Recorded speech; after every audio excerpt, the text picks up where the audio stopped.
Hello and welcome to The Pickle, brought to you by AC4SA, academic coaching for student athletes, and co-hosted by Ethan O'Day and Jack Sundberg. Here on The Pickle, we discuss with our guests, ranging from coaches to professional athletes, the pickle of all things. Academics, sports, recruiting, high school to the pros, you name it, we talk about it. Our goal for the podcast is to give people insight into the sports world and student athletes' perspectives by sharing current and former athletes, educators, and coaches' real-life experiences. Telling story is one of the most powerful means for leaders to influence, teach, and inspire. These stories resonate in our culture, history, and lesson learned. The Pickle brings you these stories of adversity, triumph, failure, and determination to get inspired, to take them to your school, home, life, and court. Listen, learn, share, and enjoy. Today's guest on the Pickle Pod is Aaron Hill. Aaron is from Groton, Connecticut, where he went to high school at Fitch High School, where he was a two-time All-State baseball player. From there, he attended UConn, the University of Connecticut, where he was a communications major and sociology minor. He played all 4 years as a shortstop and a second baseman. From there, he went on to play professional baseball in the Frontier League and now is playing in the American Association with the Milwaukee Milkmen.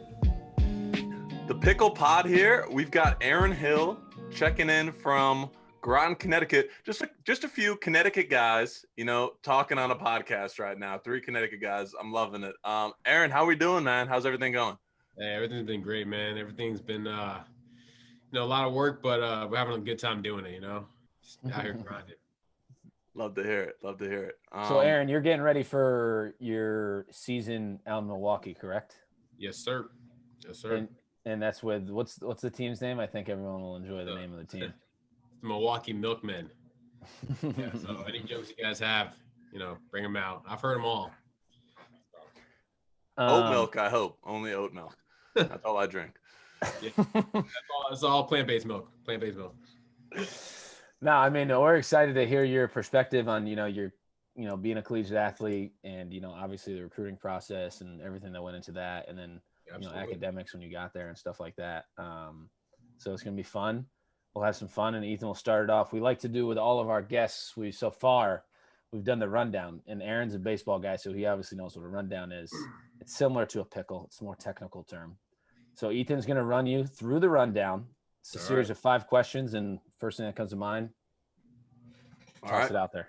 Here we go. Aaron Hill, you're about to enter the rundown. Here we go. First question, dinner with one athlete.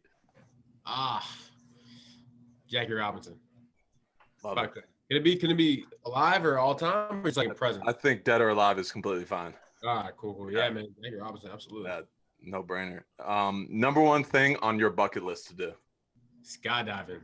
Got to get it done. I got to jump out of a plane. I want to see the view. I want to experience. Got to get it. I would never do that. Favorite movie of all time? Back to the Future, man. Classic. Which one, though? Which one? Part 1's good. I'm not gonna lie, I love part 2. Just because it was more raunchy, but just looking back at it, part 1, you can't beat the original. Yeah, it was a classic. It's a great movie. How do you start your day every morning? What's the first thing you do? Get out of bed, go to the bathroom, splash cold water on my face, and go back in my bed. If I got time to kind of just chill for a little bit, then I'll just chill in my bed for, just a little bit, kind of meditate sometimes. And then if not, then I kind of just get my morning going, splash water, go downstairs, cook breakfast, get ready to go. Love it. And last one here, your favorite quote, first quote that comes to mind. Oh, God. This is a tough one. I've been stumped on this one before. Man, it's just so hard because just because I just watched the movie the other day. I don't even like the movie, but I do. It's a good movie. But, if you build it, it will come. All right? If you build it, you will come. And then it goes, if you build it, they will come. It's from the Field of Dreams. Not gonna lie, not a huge fan of that movie. It's kind of boring for me, but classic movie. Watched it the other day just because nothing else was on TV. But yeah, if you build it, they will come. I like it. Hey, you just completed the rundown. Congrats, man. Woo! Nerve-wracking. Love it. um, yeah, the Field of Dreams classic. Obviously, Kevin Costner, stud. Just You know, really, he's in like 3 different baseball movies, like three yeah. different. He's like Bull Durham, Field of Dreams, and like Perfect Game or some game like that. And then Real just quick before we get into it, what is the best baseball movie? What do you guys think it is? Let's just get that out of the way. Jack, I mean, what do you? I mean, obviously it's more of a kids movie, but I think The Sandlot is, hands down. It's just, Oh, perfect. it's a cop out answer because obviously, It has to be The Sandlot. I've always thought that as well. Nah, it's a good one, man. You know what? I always loved Little Big League. All right, took place. It's like with the Minnesota Twins. Kid's 12 years old. Grandfather owns the Twins. Grandfather died. Then he owns the Twins now, and he becomes a manager of the Twins as a 12-year-old. Fun movie. I really just like the baseball scenes because they actually look like they know what they're doing. Uh-huh. Some baseball movies, you get them in there, and they're just like, yeah, this guy's never held a bat before in his life. Yeah. That is true. It's a cute movie. It's a good one. Awesome. Yeah. So, Aaron, you obviously played at UConn. You're from Connecticut. You went to Groton High, or you went to Fitch. Sorry, Fitch Falcons. Hear them roar. And I guess our first question for you would be, coming from Fitch, what do you think the biggest transition from you, going from high school, going to college, athletically first, and then after that, academically. So what was the biggest transition? What did you have to adjust to, and how'd you do it? Yeah, athletically, anytime you go from a high school level up to, college level, or even just that next jump to the next level, everyone's a little bit stronger, a little bit faster, throwing a little bit harder. So that's kind of the biggest jump, you know what I mean? Like just dealing, having to overcome that, we get the fall and you have that time to kind of overcome any adversity that you face, some, what I call like, you get time to make an adjustment really, adjustment period. That was kind of the biggest thing athletically, because we were always, we're athletic guys, you know what I mean? So we can, you can make an adjustment pretty quickly, but really just kind of learning how the game is played too, in college ball, we were huge on, small ball, bunts, hit and runs, hitting behind a runner, sack flies, all that stuff. And as, in high school, being a guy is like, you never had to worry about bunting, sack bunting, hit and runs. It's just like, go out there and get the hits because you were that guy. But in college, you had to make an adjustment and be able to do the little things in the game and really pay close attention to details. Right. So that was kind of like the biggest thing athletically. Because when you get to college, everyone's that guy. Exactly. Everyone's the number one guy. Everyone's the number one pitcher. Everyone's a shortstop, center fielder. So, once you get to college, you got to be able to do something to set yourself apart to, get in that lineup. And what about academically? What was the biggest transition for you? For me, because I went to high school back in I graduated in 2013. I didn't use my computer for a lot of work that I had to do. When I got to college, almost everything was online. Discussion boards, essays, all that stuff was all online. You know what I mean? And, in high school, you kind of get away, you get the homework, get paper stuff, you go fill it out, fill it in, all that stuff. So I kind of, it was easier for me to stay organized. But, when I got to college, I wasn't used to always having everything on the computer. So I would lose track of certain things, forget to check this, this class, forget to check that class and certain stuff like that. So just kind of staying organized with being on my computer and just all these other classes. Cause no one's holding your hand in college, in college, you are you're the guy. You have to get your stuff done. Mom, dad, they aren't there holding up. They don't know what classes, what your grades are. You have to be responsible. You got to be held responsible for what you got to do. Yeah, it's interesting you say that about the computer aspect, because in college, I'm thinking just getting on Blackboard the first. Did you guys use Blackboard? I know, yeah, we use Blackboard. Learning Blackboard is a massive thing as a freshman that you just have to figure out how Blackboard works, and also just emailing professors. I think academic advisors usually do a good job sending emails for you. You need to learn how to write an informed, respectable email to professors to ask for help, or if you're missing class, that's like a big learning curve for almost anyone, I would think. That's Coming in. so underrated too. You know what I mean? Because as a substitute teacher now, I'm in school and like I got to email certain other teachers and whatnot, and kids have to email certain teachers. They need to they need to know how to email people like and make it correct, not use slang, not have certain. What's up? Yo, you got the assignments for tomorrow? Exactly. You need to be able to do it in a respectful manner and like in the right way. And like when I got to college, I was kind of like emailing my teachers like, hey, so and so, I got, can you show me this? And it's just like, whoa.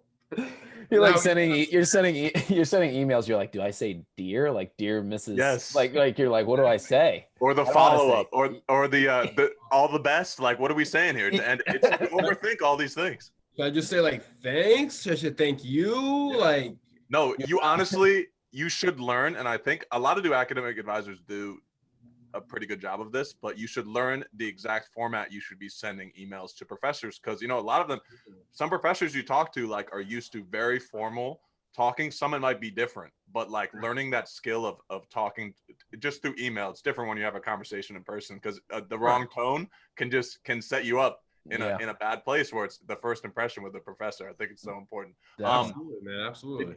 Did you guys, I want to follow up with this as well. What was your first experience with online classes in college? Was that later on or first? So my first online class was my sophomore year, and I believe it was during the season. So my sophomore year in the season, and it was a CAMS class. It was like mythology. Yeah, I don't know if you ever took that class. I did not. Yeah, so it was like classical mythology in ancient Greece and Rome. So a lot of like, Hercules, Ben, what's the word I'm looking for? But like get your Hercules, you got your like Athena. Come on, get a couple. Yeah, you have those what we were learning and whatnot, and that was kind of not hard in the sense of like the actual work that we were doing, but like staying on top of that stuff, because like I had 3 other classes. I was taking 4 classes during the season. During my sophomore year, I had 3 classes in person, and it was like 1 class on Mondays. The rest was like all online, and it's like you had to make sure that you're on top of everything, because every Monday we had a discussion board due. You had to comment on other people's discussions. Like it was just like essays, stuff like that. You had to make sure that you were looking on that like throughout the week, because everything changed. You know what I mean? And, that was tough for me. And then I took one going into my senior year in the summertime. I took 2 over the summertime, and those were actually really good classes. So. And Aaron, talk about a little bit about because obviously UConn baseball, we traveled a lot. I mean, I think we led the nation in road games played one year. I think it was maybe my junior year, sophomore year, and what it was like as a collegiate student athlete to you're missing class all the time. I mean, sometimes at UConn, we were there for 2 days out of the 5-day week, and you're missing class all the time. And at the same time, you're trying to get notes. You're trying to stay on top of class. And how hard was that for you to get adjusted to really like not being in class, but, still trying to get the same grades as everyone else? Yeah. It's tough, especially sophomore year. You talked about it. Like we were being in school for like 2 days out of the week, and then on the road the next day on Wednesday, Thursday. And that's tough. You know what I mean? Because like most of your classes, you get in Sunday night, early Monday morning at like 1 o'clock sometimes, 2 a.m. sometimes. You got to go to that class on Monday. Then Wednesday you don't go to class because you're on the road, so you're missing Wednesday and Friday classes. And then like you go to class one day for your Tuesday, Thursday. You go to class on Tuesday, you're missing Thursday. Like it's a lot of information that you kind of miss. So like if you're not able to understand what they're talking about through the lectures or through the PowerPoints, it's gonna be tough. You know what I mean? It's gonna be a tough class to be successful in. And it kind of brings me back to the story I wanted to share. My freshman year, I was taking, our athletic advisor has set me up with stats, and this is during the season. As a freshman, I don't know what to expect. Everyone, coming in, everyone's like, season's gonna be tough. You're gonna be on the road all the time. You get classes. She set me up for stats, and I'm good with numbers. When it gets to that stuff, you gotta know what you're doing. You gotta be in the class. And we missed Wednesday and Friday classes, and it might have been a Monday or two. I kind of slept in a little bit too late because it was a 9 a.m. class. I don't know. But I ended up missing so many classes, and I took 3 exams on the road, one in the airport, one in the hotel, and then one at Louisville. And then I took the exam at home, and it was just kind of like I ended up failing the class. You know what I mean? Just because I wasn't there, and I'm like, I don't know what's going on. Like it wasn't just like I was like, screw it. I'm trying my best to understand, but it's tough when you're on the road all the time as a freshman. You know what I mean? It's tough to be successful when you're in that situation. You just don't know how the season works out. You know what I mean? So that was like a really tough. That's when I really kind of understood like, dang, this is not easy. Like you really have to be on top of your stuff to be successful in the classroom. Right. Such a good point. Taking hard class, you want to take the hard classes in your off season, but sometimes it just doesn't work out. Yeah. And like advocating for yourself, like, and asking around, like with certain classes, certain professors, and like doing your research, I think is so important. And like figuring out like, listen, is there any way I could take like stats or whatever the class is in the off season? Cause it can just, the timing of it with certain classes and like a math class where you need to be there, it can be so tough. So like this stuff happens all the time. And I remember like, even in high school, like I took my 2 official visits, and I was taking a calculus class, and I missed like the first week of classes. If math class, you have no idea if you miss you're missing everything, the fundamentals of it. So it doesn't surprise me at all. Like you struggle in that class. Yeah. I mean, it's tough, man, especially when it starts getting, the beginning of the class is easy. It's like, all right, basic stats. Then they start talking about like, I don't even know. I don't even remember it. Just like real challenging stuff. And it's like, oh, wait a minute. What? P-value. I don't know if you remember that. P-value. Yeah.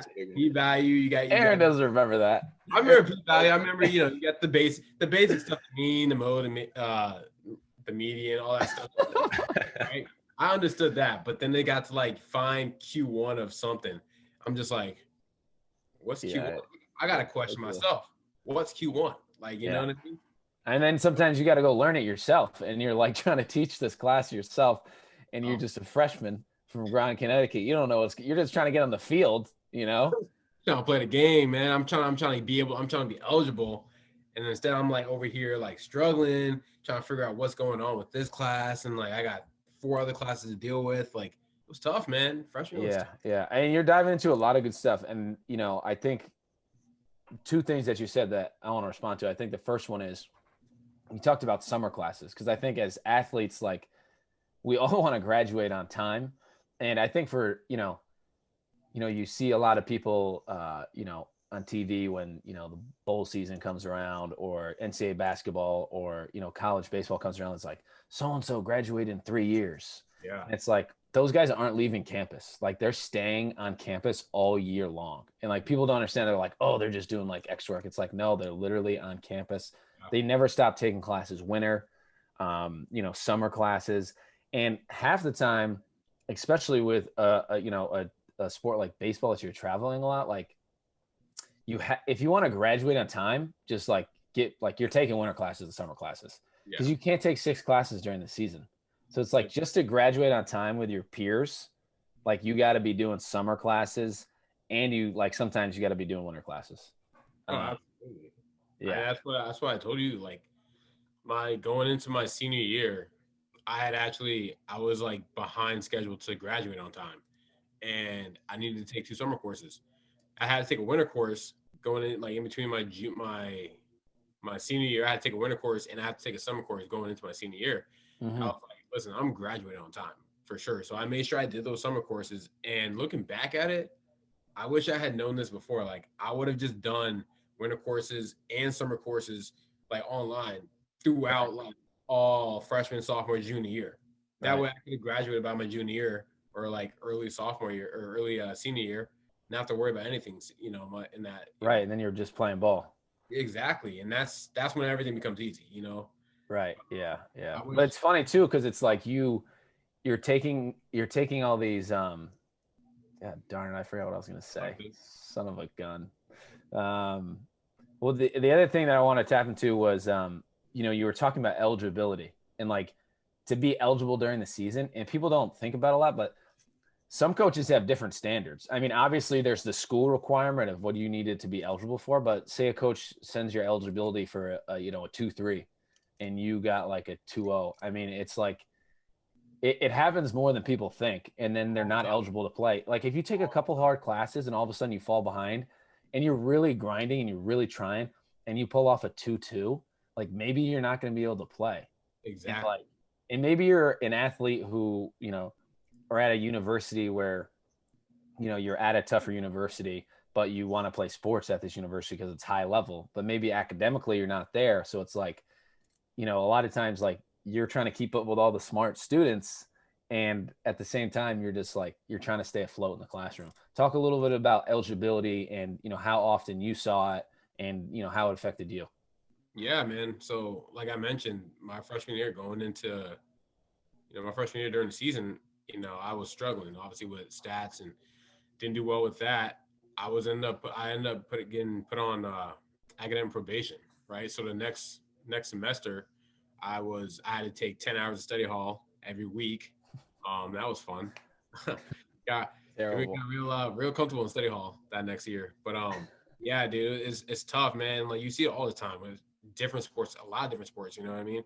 These kids come in here like, yeah, I'm just gonna ball out, have a good time. It's like, hey, man, don't you have class right? Don't you have class right now? It's like, oh, no, I'm straight, man. And next thing you know it, they're, academic probation. Now they're not playing. Like, our Coach Penders, we had to set a GPA every semester for what we were going to hit. If we didn't hit that, then we had study hall hours to try to hit that the next year. I mean, some coaches are like that. And I think it's good because it makes you have to be held accountable for, what you put down. Whereas other coaches, sometimes they just kind of like, just don't fail. You know what I mean? Yeah. It's you gotta be held accountable for what the work that you put in for school. And I just kind of wish going back into it, just because you fail a class or just because you're not doing well in a class doesn't mean that you're not smart. You know what I mean? I think sometimes people kind of get away from like, oh, this guy's just a dummy or he's not smart. Most of the times it's like they're just not organized. They don't know how to organize. You know what I mean? That's the biggest thing for me. It was just being organized, knowing what's due when. You know what I mean? Mm-hmm. There's so many times I was like, oh crap, I forgot I had this to do, it's paper to do. And next thing you know, I got to email the professor like, hey, completely forgot about this. In a day late. And, some of them are really nice. Some are like, yeah, 10 a day late, you're going to get docked some points, but whatever. The biggest thing was just being held accountable or, being organized and being able to make sure I'm on top of my stuff. Cause that's so important, man. Yeah. Such a good point. Like I remember just being so stressed from like unread emails, and I like would not want to read the emails because it would give me more stress, and then it just keeps adding up from professors, and it's tough. Like, and the same thing too, those off days that you have are so sacred, right? Like when you get an off day, you're like, I better enjoy it and like relax so I can get reset. But what you need to do on those off days is a lot of schoolwork. Like that's the truth. And it took me a while. Like I would try to put it off, like the schoolwork and stuff, and it just does not work like that. Like you gotta make sure you put in the extra time to study hall and get on top of everything on those off days, because it's tough. And like you said, like you can get put into impossible situations with a class that is so difficult for you for whatever reason. You're not good at labs. Math is a tough thing for you, and you miss an entire week of class, and you're playing catch up the whole semester. And it's almost you can get put in these situations. So this is all really good points. It's tough, and like you said it. Off days were Monday. It's a sacred day. You want to kind of just like relax. Sometimes you want to get away from the game. You don't want to have to pick up a baseball bat. You don't want to pick up a ball or anything, and you just kind of want to like do nothing. But I remember my sophomore year when I was like kind of struggling too again with academics. I was like, you know what, Mondays I'm gonna wake up early. I'm gonna go get myself whatever like things I'm behind in. I'm just gonna get it done out the way, and then I'll hit or I'll get some ground balls right after in the afternoon. And when I started doing that, my grades started going up a little bit, and I was like, all right, I'm less stressed. You know what I mean? I don't have to worry about being on top of my grades. I'm just like, you know what, my grades are coming up a little bit because I'm taking advantage of my off day. You know what I mean? So I think it's important that any chance you have, if you're behind on anything, you just got to do it. You just got to take the time, just get it done.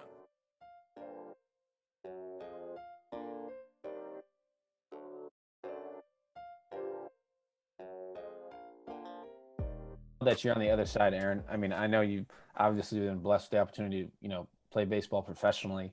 But, looking back in college, when you get there and then you're all of a sudden totally overwhelmed with all the work, sometimes it's tough to figure out what you actually want to do. You're just literally just trying to, stay afloat, and you can't even think about, this is what I want to do with my career post baseball. This is what I want to do. Something that I'd be interested in. And then you're so worried about staying afloat, you don't really even get anything that you're interested in. And then you graduate and you're like, I don't even know what I graduated with, and I don't know how this is going to help me. But, coming in, if someone had told you this, it's like, okay, well, Aaron, what are you really interested in? It's like, well, I don't know. Like, I'm interested in finance. Well, maybe you want to go to the business school, and this is what you have to do to go to the business school. Right. But yeah, even for me, I mean, I was like switching my major. I'm like, I don't even know what I want to do. And at that point, I'm like, just give me some easy stuff, because I'm just trying to, get on the field and stay afloat out here. I mean, that's what it was like my freshman year, man. Like, obviously UConn, they have an amazing business school. So going in, business, that's a sexy major. Everyone's like, yeah, man, I want to do business. I want to do finance. So coming into it, I'm like, yeah, man, I want to do the same thing. I want to do business. And then, that freshman year fall, I was just kind of like, I don't know. I don't know what I want to do anymore. And then it was like communication, because communication, you can kind of do anything with it. They say so. I got my major in communication. I majored in communication, and I got a minor in sociology. I ended up actually liking sociology more than I did communication. But looking back at it, I wish that I was told, hey man, we have a great kinesiology program. Like one of the top programs in the country. We have a great exercise and health, exercise science program. One of the best in the country. Had I known that, because that's something I like to do. I like working out, but I also like helping other people work out. I mean, I've actually gotten, I'm working on getting my certificate for being a personal trainer. Had I known that that's something I might have wanted to done down the road, I would have just hopped into, the kinesiology program, which is one of the best in the program and one of the best in the country. You know what I mean? And it's just kind of doing it. I didn't know what it was, because we were always kind of like, hey, be wary of doing a really hard, science, engineering, medical thing, program about being an athlete. It's a lot of work. You're gonna be gone. It's hard for you. So I was like, yeah. I'll pick something easy. But now looking back at it, I'm like, dang, I wish I had done kinesiology. Right. I mean, like, while you were getting school, partially paid for, or whatever it is, or whatever type of scholarship you had, because now looking back, you're like, going to school is scary, because now I got to pay, before all you had, athletic aid, whatever it was. But it's crazy, because if someone had told you that, like, when you're a senior in high school, maybe you could have taken, a couple of classes at a local community college to get a head start, but it's like, you never know. You never know. You never know. So I guess our next question is sort of more to do with like the recruiting process, and just like, when you were getting recruited, how big was academics a part of that? And just, talk a little bit about your recruiting, process, because for a lot of these high school athletes, it's stressful, and it's kind of the worst thing ever.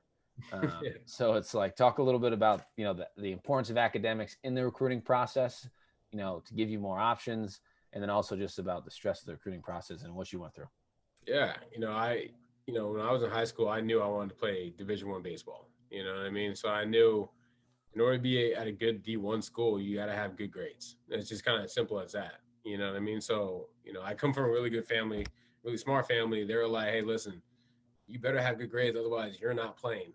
And I'm like, yeah, but what if my coach says it's cool to play? It's like, nah, you're not playing, because we're not going to let you play unless you have good grades. You know what I mean? Grades are really important in my family. So I always had to make sure I got my work done. You know what I mean? Even, I'm not gonna lie, even junior, senior year, it's easy. You get a little bit of senioritis, you kind of like, whatever. But I was in the position to have that because I had really good grades to begin with.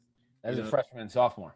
As a freshman and sophomore, even my junior year, I had really good grades to begin with. I think my GPA, it was around like a 3.5, 3.6. Like, yeah, I can kind of, goof off a little bit. But I knew that colleges, you're more viable to colleges if your grades are good. Mm-hmm. If you're a really good athlete, but you don't have really good grades, they're kind of just like, yeah, you're a good athlete, but you might have to get those grades up a little bit just to even be accepted into the school. Whereas if you're really good academically, go, hey, listen, we're gonna get you in here, man. You can handle this. We'll work on that. We'll work on the athletics, once you get here. But I mean, you got to be somewhat decent just to get a look. But once they see your grades and it's like really good, they're like, oh, come on, man, this guy can come here. Yeah. If you're a guy who's not about schoolwork and they see your work and it's just like terrible, they're like, listen, man, you have to get them up. Otherwise, we ain't taking a chance on you. Because you know what? There's a million kids they can choose from, right? And there's 100,000 kids in this area alone they can choose from. So, you're not Mike Trout. You know what I mean? That's where like those guys, yeah, if you don't have good grades, you're still Mike Trout and Mookie Betts. We're still gonna pick you up. No, you're not. So you have to make sure your grades match your performance on the field. If you're really good on the field, your grades better be really good in school. You know what I mean? So that was the biggest thing for me. Just make sure my grades were there. And then, as far as the recruiting process, I started getting recruited like the beginning of my sophomore year in the summer, like my freshman year summer into my sophomore year summer. Got recruited by Boston College. They were the first ones to look at me. Had a couple other colleges like UConn started looking at me like my sophomore year, and Virginia Tech looked at me like a little bit. Bryant looked at me a little bit, but when I was getting recruited by UConn, that's when they just went to the Super Regionals, lost to South Carolina, but they had Springer, they had Ahmed, they had Barnes, had all those guys. Olt was there in 2010, Ober, what I mean? Like they had all those guys, so it was just kind of like, man, if all the schools are looking at me, they got all their guys drafted. Everyone in starting lineup got drafted. I'm like, that's got to be the school, man. Like, you know what I mean? So it was kind of easy, but I didn't, I kept my, I won't say options. Yeah, I kind of kept the options open. I wasn't talking to really other schools, but just in case another school wanted to like look at me, I kind of just kept it open. I didn't verbal commit until late. You know what I mean? It kind of helped me out too. But yeah, I didn't do any showcases like that. I did maybe one showcase as a sophomore, and everything else, I just kind of let the schools come to me. And I kind of wish I did more showcases, kind of get my name out there, not to go to a different school, but just to, get my name out there. And in case there's like pro scouts, how these showcases are nowadays. You got perfect game, all area codes, PBRs, like all these scouts are looking at these kids who are like 15, 16 years old, looking for the next Bryce Harper. You know what I mean? Like, just to get your name out there, just so some scouts know you a little bit. That's it's never a bad idea.